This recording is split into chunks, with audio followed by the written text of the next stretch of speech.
Good morning, everyone. It is such a pleasure to be here, and first of all, I would like to thank Vince for that absolutely wonderful introduction. And I'd also like to just take a moment to thank Governor Herbert for presenting the opportunity to me and also for his passion to promote exports for Utah. And I also wanted to thank the Utah Global Forum, all of the team members, for their help behind the scenes to put on this program.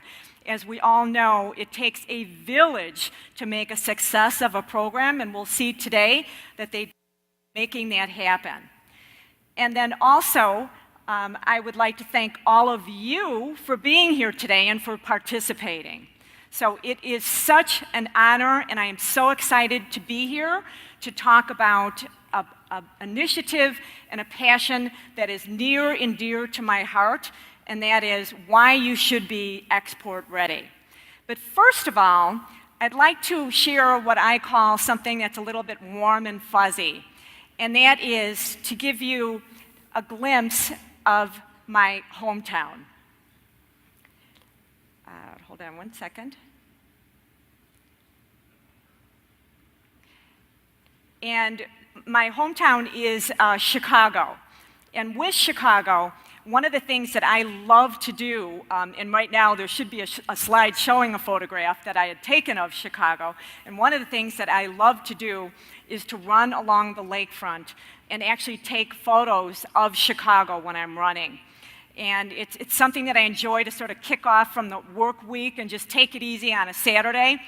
And rest assured that after today's program, I'll be kicking off these heels and I'll be putting on my running shoes, covering Utah extensively and taking a bunch of photos of just really taking it in and experiencing what happens in Utah. So back to why I'm here and the focus of being export ready. As you can see, I'm beginning with a statement that is anyone who wants to export can. The world awaits, and the essential element needed to be successful exporting is readiness. And that is a passage that I had to think long and hard about when I first started writing the book that you all have in front of you right now. And I think it's at the very first paragraph of the first chapter. Very difficult element to conquer from the standpoint, how do you really get export ready? So today, in the next 10 or 11 minutes, I will be focusing on, first of all, why it's important to export, and I'll be providing some facts. Next, we'll be tackling how to develop a global mindset. And then we'll cover 2 or 3 different business models on how to either get export ready or possibly those that are not export ready and how you make the shift and the jump to become export ready. And lastly, I'll work on showing you a questionnaire that many of you may not be familiar with. So starting with the facts, only 1% of USA companies export. And of that 1%, only 370,000 small businesses are exporting. So what that should tell all of you is that there are a whole heck of a lot of small businesses who are not exporting for whatever reason. And it could be they're just not in the ready state, they don't have enough information, they're not motivated, who knows what it is, but they're just not exporting.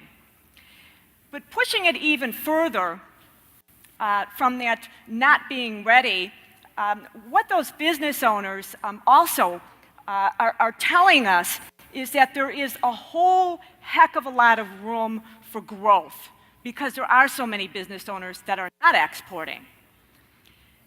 But small businesses are trying to be aggressive about this.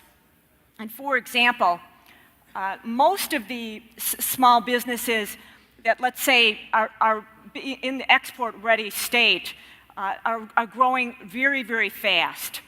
And even though they may not be growing at the speed that they'd like to be growing, many of them at least have the ability to stay in business longer than non-exporting companies. In fact, the last statistic that I looked at, it was something to the tune of 8.5% actually are more in tune for the exporting. So pushing it even further with the facts, small businesses in certain parts of the world being aggressive with exporting, for example, in Washington, we have where at least 8% of the business owners are moving at a much faster clip than non-exporting organizations. So we really, as I said earlier, we have a lot of room for additional growth. So in terms of really getting export ready, one of the first things that is important is to develop a global mindset. And what that really is how to first take stock of yourself and your business to see if you have the personality, the mindset, and the business to benefit from exporting. So it's really, how do you really go about it, and how do you take stock of that capability? And some of the characteristics and traits that you need really happen to be emotional intelligence, adaptability, the fact that you can be resilient, and as the slide says, self-awareness, an openness to and engagement with the world. So must you have all of these characteristics to be able to be in the export-ready mode? Not necessarily as such, but if you have a high percentage of these characteristics, you are much more prone that you will be in the export-ready state. Now we'll take a look at 3 different business models. The first one that you see is the local business model, and what you're witnessing is the Strawberry Kiwi Cocktail Jam Company. And I'm going to call this the Vince Jam Company. And what this company is all about is that the individual Vince that we're describing is making jams in their kitchen, in their home. And they're using a lot of tender, loving care in making that product. And they're doing a great job. But one of the things that you could ask Vince, who runs this organization, is if you were to receive an order for 1,000 cases of the kiwi jam, what would you do to be able to service that order in an international market? And what you will find is that Vince's response would be how I define the deer in the headlights sort of look, and then dead silence. Because what Vince's Kiwi Jam Cocktail Company is unable to do is scale. So being able to scale is a critical element to becoming export ready. So this is an example of a company that's doing it right. This is the global business model. And the global business model, I just happened to select Welch's because it's a good complement coming off of the Kiwi Jam product. And with Welch's, they actually have it right from the standpoint that if, in fact, any customer from any part of the world places an order with them, that they have the capabilities to be able to service that international customer's request. And that puts them in the ready state, which is a good thing. And so what I'm trying to point out is that between the local business model and the global business model is that they have to do this shift of being able to be scalable, if you will, with their business. And that ability to scale is to be able to produce volume on whatever it is that you're manufacturing.